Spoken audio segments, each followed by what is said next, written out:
আপোনালোকৰ মাজত স্বাগতম জনাইছো ৰাতিপুৱাৰ বিশেষ কেইটামান খবৰ আপোনালোকক দিবলৈ চেষ্টা কৰিম আপোনালোকে ভিডিওটো স্কিপ নকৰাকৈ ভিডিওটো সম্পূৰ্ণকৈ চাব ইয়াৰে প্ৰথমটো খবৰ হল পূজাৰ বতৰত ডাঙৰ উপহাৰ ন্যূনতম বেতন বৃদ্ধিৰ সিদ্ধান্ত কৰিছে কেন্দ্ৰীয় চৰকাৰৰ ফালৰ পৰা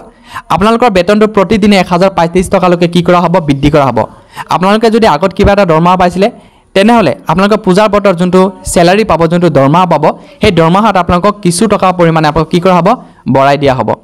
So এতিয়া আমি আগবাঢ়িম দ্বিতীয়টো আপডেট এতিয়া দ্বিতীয়টো আপডেট হল আপুনি যদি এজন ৰাজ্যিক কৰ্মচাৰী হয় আপোনালোকৰ কাৰণে খুবেই ভাল খবৰ অহা 6 আৰু 10 নৱেম্বৰলৈকে পিতৃ-মাতৃ বন্দনাৰ আঁচনিৰ জৰিয়তে আপোনালোকে কি কৰিব পাৰিব বিশেষ ছুটি ল'ব পাৰিব আৰু এই আবেদন আপোনালোকে এখন পৰ্টেলৰ জৰিয়তে কৰিব পাৰিব আৰু পৰ্টেলটো ইতিমধ্যে মুকলি কৰা হোৱা নাই অহা 6 নৱেম্বৰ আৰু 10 নৱেম্বৰলৈকে আপোনালোকে কি কৰিব পাৰিব এই পৰ্টেলটো ইয়াৰ আগতে ওপেন কৰিব যেতিয়া আপোনালোকক এই পৰ্টেলটো ওপেন কৰি দিয়ে মই বাৰু এইটো চেনেলত জনাম কেনেকৈ আপোনালোকে আবেদন কৰিব নথিপত্ৰ কেনেকৈ আপোনালোকে এপ্লাই কৰিব যেহেতু 7 নৱেম্বৰ চট পূজা আনকি 9 নৱেম্বৰত আপোনালোক দ্বিতীয় শনিবাৰ আৰু 10 নৱেম্বৰ যেহেতু দেওবাৰ এই বন্ধৰ সৈতে মিলাই আপোনালোক কৰ্মচাৰীসকলে 10 নৱেম্বৰলৈকে আপোনালোকে 5 দিনীয়া এখন বিশেষ ছুটি আবেদন কৰিব পাৰিব হয়তো এতিয়ালৈকে পৰ্টেলটো ওপেন হোৱা নাই যেতিয়া পৰ্টেল ওপেন হয় আপোনালোকক এইটো চেনেলত দিবলৈ চেষ্টা কৰিম সো সেইকাৰণে কৈছো যদি আপুনি এইটো চেনেল এতিয়ালৈকে সাবস্ক্ৰাইব কৰা নাই চেনেলটো সাবস্ক্ৰাইব কৰি থব যাতে এনেকুৱা ইনফৰমেটিভ ভিডিও আপোনালোকে অতি সোনকালে পাই যায় এতিয়া আমি আলোচনা কৰিম তৃতীয়টো আপডেট অসম চৰকাৰৰ ফালৰ পৰা পুনৰ ঋণ ল'বলৈ সাজু হৈছে অহা 1 অক্টোবৰত 750 কোটি টকাৰ ঋণ ল'বলৈ এতিয়া অসম চৰকাৰ সাজু হৈছে অসম চৰকাৰৰ অৰ্থনৈতিক অৱস্থাত বহুতে বেয়া কাৰণ অসমত কেইবাখনো আঁচনি কি কৰা হৈছে এতিয়া ওপেন কৰা হৈছে আৰু সেই আঁচনিৰ টকাটো প্ৰতি মাহে তেওঁলোকে দি আছে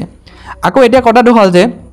যদি ইমানখিনি আঁচনি তেওঁলোকে দিব পাৰিছে কিন্তু আমাৰ লাখপতি বাইদেউৰ টকা এতিয়ালৈকে কিয় দিয়া হোৱা নাই হেতুৰ বিষয়লৈ মই ভিডিঅ'ৰ শেষলৈকে জনাই থাকিম আপোনালোকে ভিডিঅ'টো সম্পূৰ্ণকৈ চাওক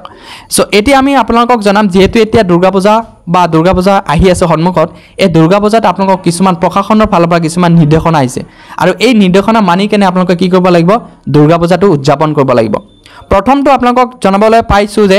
মাদক দ্ৰব্য আৰু নিচাজাতীয় দ্ৰব্য আপোনালোকক সেৱন কৰিব নোৱাৰিব আৰু পূজা কমিটিয়ে বলপূৰ্বকভাৱে সংগ্ৰহ কৰিব নোৱাৰিব যিকোনো চান্দাৰ বৰঙণি তাৰ পিছত কোৱাছে উচ্চ স্বৰত গান বজাটো নিষিদ্ধ কৰিছে তাৰ পিছত পূজাস্থলীত থাকিব লাগিব চিকিৎসকে দৰি চিকিৎসা গোট থাকিব লাগিব পৰ্যাপ্ত স্বেচ্ছাসেৱক লাগিব সো এনেকুৱা স্বেচ্ছাসেৱক থাকিব লাগিব পৰ্যাপ্ত চিকিৎসক থাকিব লাগিব তাৰ পিছত কোৱা হৈছে যে আৰক্ষী থানাত পূজা সীমিতৰ বিষয় বিয়া স্বেচ্ছাসেৱকে নাম দাখিল কৰিব লাগিব আপোনালোকে আৰক্ষী থানাত যাই কিনে এইবোৰ নাম দাখিল কৰিব লাগিব তাৰ পিছত পূজাস্থলীত আশে-পাশে বিশুদ্ধ খোৱা পানীৰ ব্যৱস্থা কৰিব লাগিব যোনটো পূজা স্থান থাকিব সেই পূজাস্থলীত আপোনালোকক আশে-পাশে বা দুই এখন কি কৰিব লাগিব বিশুদ্ধ পানীৰ ব্যৱস্থা কৰিব লাগিব তাৰ পিছত গুৰুত্বপূৰ্ণ স্থানত লগাব লাগিব সিসিটিভি আপোনালোকৰ যোনটো গুৰুত্বপূৰ্ণ স্থান বুলি ভাবে সেইটো স্থানত কি কৰিব লাগিব এখনকৈ সিসিটিভি লগাব লাগিব ৰাজপথৰ ওপৰত সজাব নোৱাৰিব পেন্ডেল এটো বহুত ইম্পৰ্টেন্ট কথা যে আপোনালোকে যদি এতিয়া ৰাজপথত পেন্ডেল লগাম বুলি ভাবি আছে তেনেহলে এটো কথা আপোনালোকে এতিয়া জানি লওক যে ৰাজপথত যদি আপোনালোকে পেন্ডেল সজায় তেনেহলে আমাৰ প্ৰশাসনৰ ফালৰ পৰা কি কৰা হ'ব সেই পেন্ডেলটো কি কৰা হ'ব অতৰাই দিয়া হ'ব ৰাজহুৱা স্থানত আপোনালোকৰ কাৰ্যালয় বিপণী স্থাপন নিষিদ্ধ কৰিছে সো এইখিনি যোনটো নিয়মলা আহিছে যোনটো নিৰ্দেশনা আহিছে এই নিৰ্দেশনা মানি কেনে আপোনালোকে কি কৰক দুৰ্গা পূজাটো উদযাপন কৰক দুৰ্গা পূজাটো উপভোগ কৰক সো এতিয়া আমি আলোচনা কৰিম চতুৰ্থটো আপডেট যে অসমত যোনসকল নৱম শ্ৰেণীৰ ছাত্ৰ-ছাত্ৰী আছে অসম চৰকাৰৰ ফালৰ পৰা কি কৰিব তেওঁলোকক এখনকৈ শীঘ্ৰে সাইকেল প্ৰদান কৰিব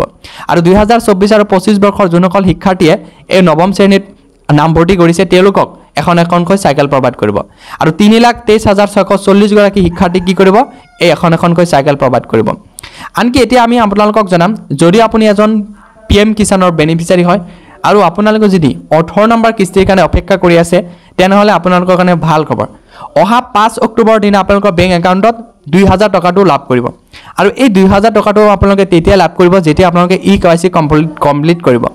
যদি আপোনালোকৰ একাউণ্টটো ইকেৱাইচি কমপ্লিট নকৰে তেনেহলে আপোনালোকক এই 2000 টকাটোৰ পৰা আপোনালোকক কি কৰা হ'ব বঞ্চিত কৰা হ'ব কেনেকৈ ইকেৱাইচি কৰিব লাগে ইকেৱাইচি একেবাৰে নিজৰ মোবাইলৰ জৰিয়তে OTPৰ জৰিয়তে আপোনালোকে কৰিব পাৰিব সো সেই ভিডিওটো মই ডেসক্ৰিপচনত ধুনীয়াকৈ দি থৈছো ভিডিওটো চাব পাৰে সো